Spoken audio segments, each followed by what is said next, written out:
प्रिय श्रद्धालुओं, जय श्री कृष्णा, जय श्री राम, जय श्री राधे राधे, जय श्री महाकाल। इस प्रवचन में आपको शिव पुराण का परिचय कराएंगे।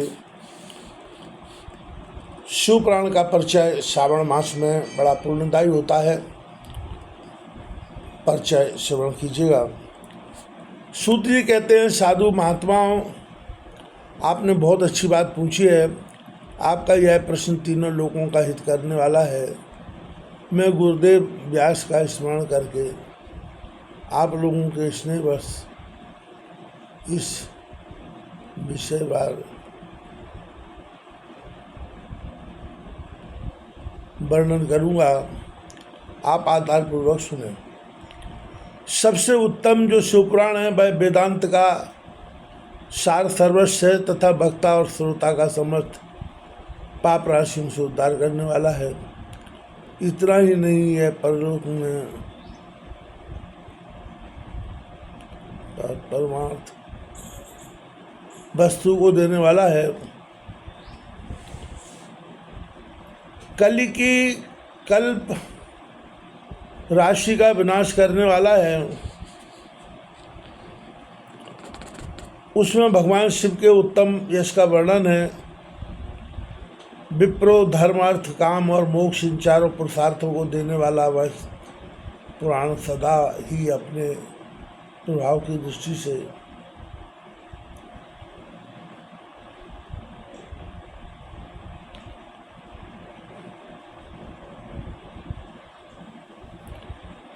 उस सर्वोत्तम शिव पुराण के अध्ययन मात्र से वे कलयुग के पापाशक्त जीव श्रेष्ठतम गति को प्राप्त हो जाएंगे। कलयुग के महान उत्पात तभी तक जगत में निर्भय होकर विचरेंगे जब तक यहाँ शिव पुराण का उदय नहीं होगा। इसे वेद के तुल्य माना गया है। इस वेद कल्प पुराण का सबसे पहले भगवान शिव ने ही प्रणयन किया था। बिंदेश्वर संहिता, रुद्र संहिता, विनायक संहिता, उमा संहिता, मात्र संहिता, एकादश रुद्र संहिता, कैलाश संहिता, शतरुद्र संहिता, कोटि रुद्र संहिता, सहस्त्र कोटि रुद्र संहिता, वायव्य संहिता तथा धर्म संहिता, इस प्रकार इस पुराण के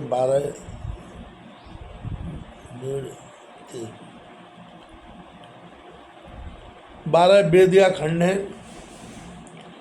वे 12 संहिताएं अत्यंत पुण्यमयी मानी गई हैं। विप्रो, अब मैं उनके श्लोकों की संख्या बता रहा हूँ, आप लोग वह सब आदरपूर्वक सुने। विद्येश्वर संहिता में 10,000 श्लोक हैं। रुद्र संहिता में विनायक संहिता, उमा संहिता और मात्र संहिता, इनमें से प्रत्येक में 8-8 हज़ार श्लोक।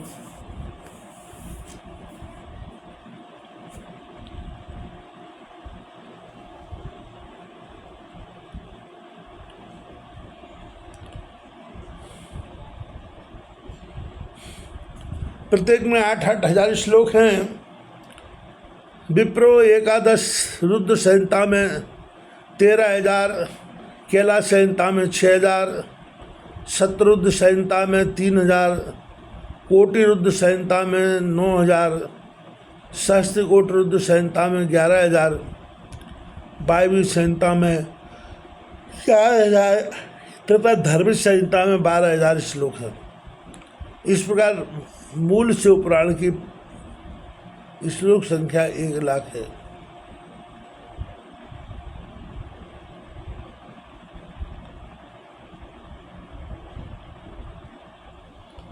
इस प्रकार मूल शिव पुराण की श्लोक संख्या 1,00,000 है, परंतु व्यास जी ने उसे 24,000 श्लोकों में संक्षिप्त कर दिया है। पुराणों की क्रम संख्या के विचार से इस शिव पुराण का स्थान चौथा है। इसमें 7 संहिता है। पूर्व काल में भगवान शिव ने श्लोक संख्या की दृष्टि से 100 करोड़ श्लोकों का एक ही पुराण ग्रंथ ग्रथित किया था। सृष्टि के आदि में निर्मित हुआ वह पुराण शायद अध्ययन विस्तृत था। फिर द्वापर आदि युगों में द्वैपायन, व्यास आदि महर्षियों ने जब पुराण का 18 भागों में विभाजन कर दिया, उस समय संपूर्ण पुराणों का संक्षिप्त स्वरूप 10,000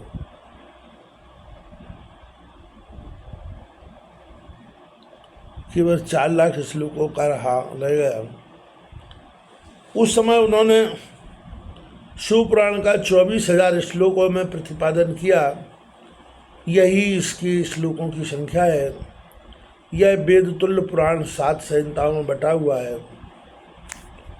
इसकी पहली संहिता का नाम बिंदेश्वर संहिता है, दूसरी रुद्र संहिता समझनी चाहिए, तीसरी का नाम शतरुद्र संहिता,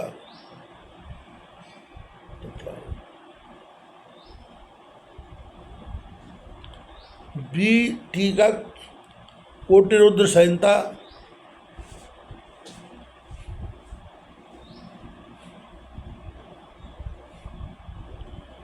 दूसरी रुद्र संहिता समझनी चाहिए, तीसरी नाम शतरुद्र संहिता, चौथी का नाम कोटिरुद्र संहिता, पांचवी का उमा संहिता, छठी का कैलाश संहिता और सातवीं का नाम वायवीय संहिता है। इस प्रकार ये 7 संहिताएं मानी गई हैं।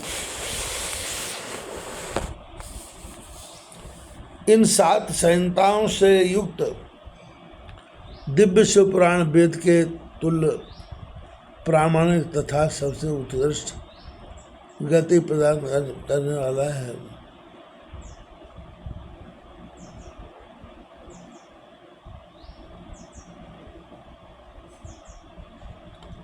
यह निर्मल शिवपुराण भगवान शिव के द्वारा ही प्रतिपादित है। इसे शैव शिरोमणि भगवान व्यास ने संक्षेप से संकलित किया है।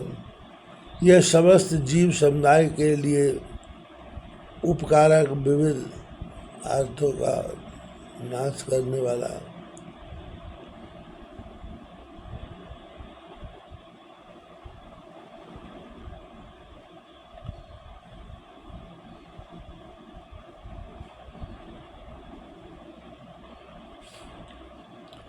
यह समस्त जीव समुदाय के लिए उपकारक, विविध तापों का नाश करने वाला, तुलना रहित एवं सत्पुरुषों को कल्याण प्रदान करने वाला है। इसमें वेदांत, विज्ञानमय प्रधान तथा निष्कपट निष्काम धर्म का प्रतिपादन किया गया है। यह पुराण ईर्ष्या रहित अंतःकरण वाले विद्वानों के लिए जानने की वस्तु है। इसमें श्रेष्ठ समूहों का संकलन है तथा धर्म, अर्थ और काम इन त्रिवर्ग की प्राप्ति के लिए साधन का भी वर्णन है। यह उत्तम शिव पुराण समस्त पुराणों में श्रेष्ठ है। वेद वेदांत में वैध रूप से विलसित परम वस्तु परमात्मा का इसमें गान किया गया है, जो बड़े आदर से इसे पढ़ता और सुनता है, वह भगवान शिव का प्रिय होकर पाप गति को प्राप्त कर लेता है, परम गति को प्राप्त कर लेता है।